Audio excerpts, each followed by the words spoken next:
O by Yes, February, Sir Teddy, ay magtatapos na yung 1-year ban doon sa impeachment complaint na ifinal kay Vice President Sara. And nabalitaan po namin na may plano po kayo mag-file ng panibagong impeachment complaint. Paano po natin pinaghahandaan ito, sir? Unang-una, depende yan kung ang Korte Suprema ba ay maglalabas ng desisyon doon sa pending appeal na doon sa kanilang desisyon na sinabi nilang unconstitutional yung impeachment complaint laban kay Vice President Duterte. So, kung lumabas ang desisyon na positibo, ibig sabihin, ni-reverse niya yung kanyang desisyon, di ang next step dyan, yung trial sa Senado, yung forthwith na trial. Ngayon, ang problema, pag walang decision, well, of course, pag nag-decision siyang minentain niya, in-uphold niya yung kanyang decision, obligado mag-file tayo ng panibagong impeachment complaint by February 6. Ngayon, ang question ngayon, kung wala pa ring decision by February 6, pwede ba tayo mag-file? Kasi nga, nakapending pa yung question sa Korte Suprema. Yan po ang isang kailangan pagdesisyonan. At pinag-uusapan ngayon, yung ganyang senaryo. Kahit nakasabihin, 1 taon na pero dahil nga may pending pa sa Supreme Court, baka tumatakbo pa rin yung oras nun. Ayun na nga. So parang ang isang school of thought dyan, kahit wala pang desisyon ng Korte Suprema, mag-file na rin tayo, panigurado. Kasi, kumbaga, objectively, lumipas na yung 1 taon. Pero ano po, same pa rin po ang ipa-file. Yun pa rin po mga grounds na inyong ihahain. Palagay ko, kasi, bitin nga yung nangyari nung nakaraan in fact, na-impeach siya sa mababang kapulungan, pero hindi nagtuloy sa trial. Ang tanong po dito, Teddy, tingin namin, ganun pa rin yung mainly ganun pa rin ang magiging same pa rin. Pero ang tanong nga dito, Sir Teddy, ay may suporta pa ba yan sa mga ibang kongresista? Makakakuha ba ng suporta? May impeach ba yan ng House? Palagay ko, alam mo yung impeachment last year, more than 200 ang pumirma dyan more than the required 1/3. Ang requirement lang naman sa mababang kapulungan yung 1/3. Pero tingin ko kayang abutin yan. Ang problema, may mga requirements, may mga dagdag na mga requirements na nilagay ang Korte Suprema na nagpapahirap sa proseso ng impeachment. Again, question uli yan. Nating sundin yan considering na under appeal pa yung kanyang desisyon. Pero yan yung isang komplikado dyan, yung mga dagdag na requirement. In the event nga po, sakali po, Sir Teddy, na may ilabas na desisyon ang Supreme Court bago ang anniversary sa February 6, kumbaga oras na lang ang kalaban natin dyan kasi ang pinangangambahan po ng iba, hindi po ba? Paano kung may mga biglang mag-file? May unahan na yung mga ipinapain nila. Na wala lamang laman yung, yung ipa-file nila para lang masabing merong mag-file kahit mahina. Yun nga ang problema kasi ito yung isang binukas na problema ng desisyon ng Korte Suprema, posibleng maging unahan. Kasi in essence, ang sabi ng Korte Suprema, ang effect niyan, yung desisyon ng plenaryo na hindi aksyonan yung naunang 3 complaint is already acting on the complaint at nagsimula na yung 1-year ban. Whereas before, yung 1-year ban magsisimula lang kapag ni-refer ng plenaryo yung impeachment complaint sa Committee on Justice.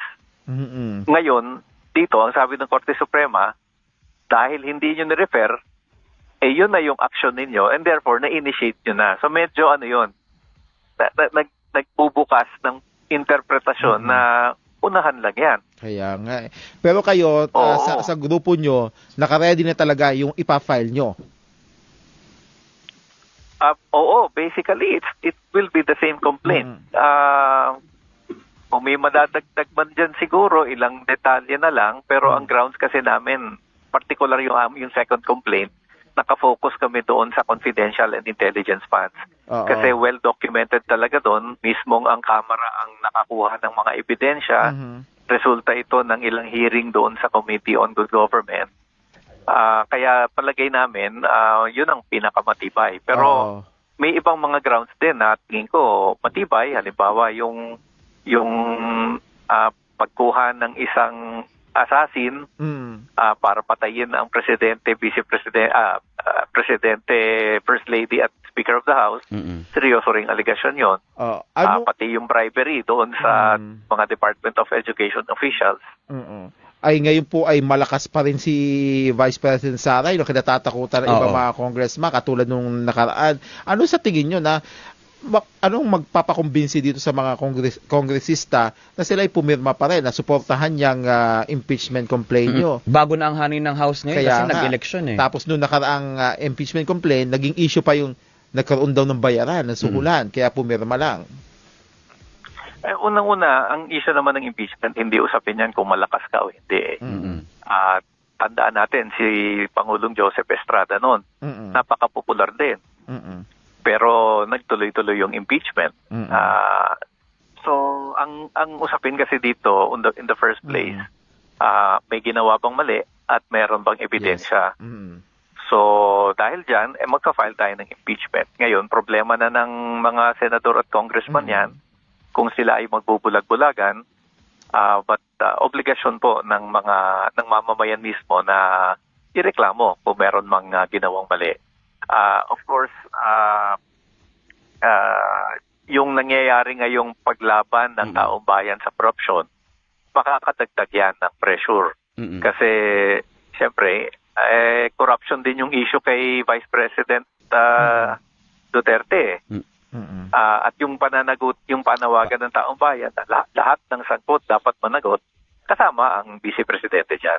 Para naman po sa Senado, Sir Teddy, confident ba kayo na kung sakali pong maipush ulit itong panibagong impeachment complaint ay mas magkakaroon na ng development sa Senado? Kasi di ba last Congress doon tayo nagkaroon ng problema eh. Mabilis na ipasa sa House, mabilis na ipasa yung impeachment doon, pero sa Senado doon naman tumagal. Ang nasa Constitution kasi natin basta naipadala sa Senado, forthwith ang trial. So, trabaho ng Senado basta't ipinasa sa kanila yung impeachment complaint na mag-trial. Ang problema nung nakaraan naman dahil sinabi ng Korte Suprema na invalid yung complaint, hindi nagtuloy sa Senado. Nakakuha ng majority, more than majority vote sa Senate.